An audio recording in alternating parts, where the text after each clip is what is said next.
রাজনীতি করার জন্য বরাবর করে এখন অভিষেক বন্দ্যোপাধ্যায় ওই লোকটার বাড়ির লোকরা তৃণমূল করে গেছেন বা আত্মহত্যা করেছেন, সেই লোকটার কোনো নিজস্ব কোনো রিলেটিভ নেই, আর ওইটা ফলস সার্টিফিকেট দিয়েছে।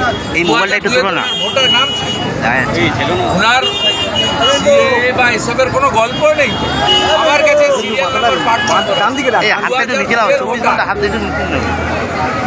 সব মিথ্যার উপরে দাঁড়িয়ে আছে। বলছিল না কদিন আগে এসআইআর করতে দেব না, ঘেরাও হো যায়গা, আন্দোলন হো যায়গা। পিসি এবং ভাইপো দুটোই বলছে, বড়টা ছোটটা এসআইআরও হবে, বাংলাদেশি মুসলিম অনুপ্রবেশকারীর নামও বাদ যাবে। আপনারা বিএলওদের যত প্রভাবিত করুন, আমরাও আছি। 52 জন বিএলও বিহারের জেলে আছে, এটা মাথায় রেখে তৃণমূলের কথা শুনবেন, বিজেপির কথা শুনবেন না। শুনুন ইলেকশন কমিশনের কথা। ইলেকশন কমিশনের কথার বাইরে গেলে বিহারে 52 জন বিএলও এখনো জামিন পায়নি।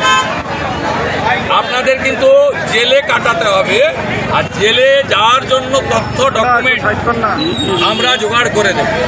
আজকেও আমি পোস্ট করেছি, দেখবেন ফলতাতে তৃণমূলের পঞ্চায়েত মেম্বার দিব্যেন্দু সর্দারকে বিএলও করেছে। এই জেলাতে ভোট দিয়ে একেবারে আলাউদ্দিনের নাম কাটতে বাধ্য হয়েছে। আলা অঞ্চলের সভাপতি, তার বউ পঞ্চায়েত সমিতির চেয়ারম্যান। আজকে বিধান সর্দারে দিয়েছি, প্রত্যেক দিন দেব, তাড়া করে দেব, খুঁজে দেব। শুধু বিজেপি কার্যকর্তা নাই, জনগণ জেগে গেছে। তারা বিরোধী দলনেতাকে ভরসা করে প্রত্যেক দিন রাজ্য থেকে 50টা জায়গা থেকে পাচ্ছি। বিএলওরা কোনো পার্টি, কোনো দাদা দিদির কথা শুনবেন না। শুনতে যদি হয় ইলেকশন কমিশনের কথা শুনবেন, নইলে আপনাদের পরিণতিও বিহারের বিএলওদের মতো হবে।